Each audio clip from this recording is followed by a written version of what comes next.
Hello and welcome to a new episode of Blind Lager Tasting. Today we have an interesting episode. We are going to be tasting lagers from the brewery Starobrno.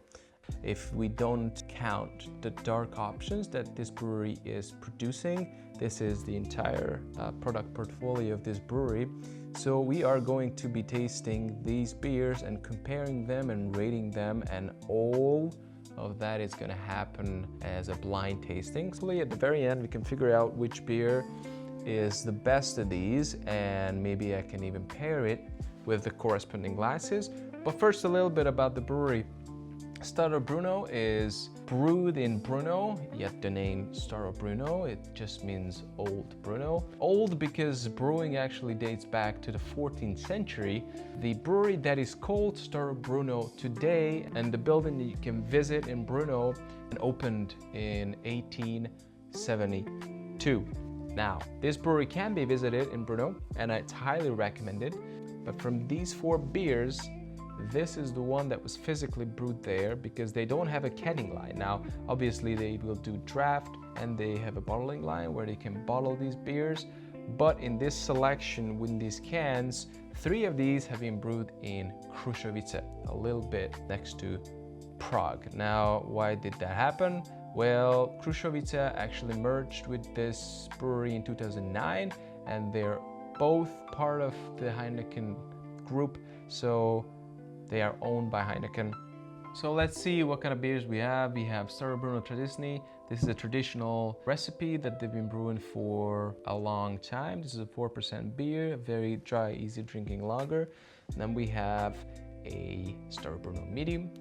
This one is an award-winning lager that is most likely going to be served to you if you go to a pub in Brno. This is pretty much like the OG Starobrno lager. So this beer right here is bitter. This is an anniversary beer of the brewery from 2022. It was the 150th anniversary of the brewery, and they made this beer, and it has been very popular ever since, so they kept it in the selection. This is 35 IBUs, have 3 different types of hops, and even gets a bit of hops in the cold side, which means that it is essentially dry hop, so they say. And Statl is the newest in this selection. Statl is from 2025, and this is a recipe that is created pretty much by the residents of Brno, because they had a poll that they put out where they asked the locals about what kind of beer they would want Starobrno to produce, and everyone pretty much agreed that it should be strong, it should be bitter, and it should be full-bodied. And then this is pretty much what they came up with. It's a 5% lager, it's full-bodied, and it is stuffed with hops, and it's supposed to be pretty bitter. So this is what we have, and this is what we're going to taste. And what I'm going to do now is I'm going to fill these sock-covered glasses with the beer, and then we're going to go ahead and taste them after Vicky gave it a good shuffle.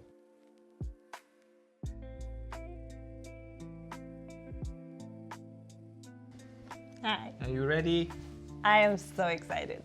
Okay, we are going to be tasting the hell out of these beers. Actually, honestly, Oh my god, they're almost like same. identical for color. So Nice start. this is a good start in a sense that just by looking at it, I have no clue.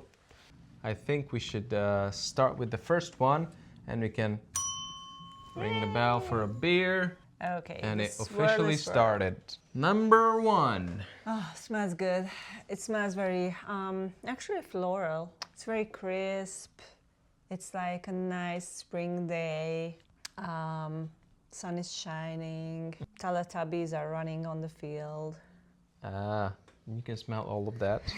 Yeah, I reckon. Okay, well, you know, it's not surprising. It's a Czech beer, and it smells a whole lot like a Czech beer does. Czech beers traditionally have this, you know, super sugary, caramelly, like burnt sugar smell. And it has a very refreshing hop character, but it definitely has that really unique Czech or Bohemian Pilsner character that I so love about these beers. And actually, it translates how it tastes as well. No aftertaste whatsoever, and it's it almost has a bite to it in a way, and I think that's a good thing. I think the sweetness is in balance. It is a great beer. Right off the bat, if I would have to guess, it would probably be one of these. Because these are special edition beers. It's supposed to be two very bitter beers. Yeah. And I think this is just something that you could drink liters of. Absolutely. It's very refreshing. Yeah, it's So a crowd pleaser. It's for absolutely sure. a crowd pleaser, and I think it's a fantastic start. So yeah. This is definitely on the borderline, not so pleasant smelling ones, in my opinion. If this was like fresh air, this is like a bit stagnant, for sure. Oh, I mean, just smell. It's like hop pellets, literally. You open a bag of hops and... Yeah. So, you know, there's one beer that has been hopped in the cold side. And even without tasting it, I would guess that this might be the one that has a late hop addition, because it's just like so hop forward. Okay. I would that be in mind. surprised if this is going to be the 4% cheap option. So do you think Even without tasting, I have a guess that it's probably going to be bitter. But let's try. Well, it definitely smells bitter, and it tastes bitter too. Not as much. It's still an easy drinker. Very obvious that this is a way more bitter, Yeah. way more hop-centric beer. So yeah, let's move on to the third one. Okay. I definitely think this is going to be either one of these, and I have a feeling that this might be one of these. But let's do that at Okay, the end. this definitely has a very, very distinct aroma to it. Distinct in a good or bad way? I mean, it's neutral. I wouldn't say it's bad by any means. I wouldn't say it's good either. I don't know, like, Unique. yeah, a bit more graininess, almost like we're out in a barn or something, looking at the goats. Very countryside feeling that I got. To me, it smells very cheap and lower quality. So the working class beer. This recipe was maybe constructed to be like a cheaper beer. And because we have that here, we have a beer here that is supposed to be very affordable, like an entry-level sort of beer. Okay. I have a feeling that this might be it, but let's give it a taste. Oh, definitely my least favorite so far.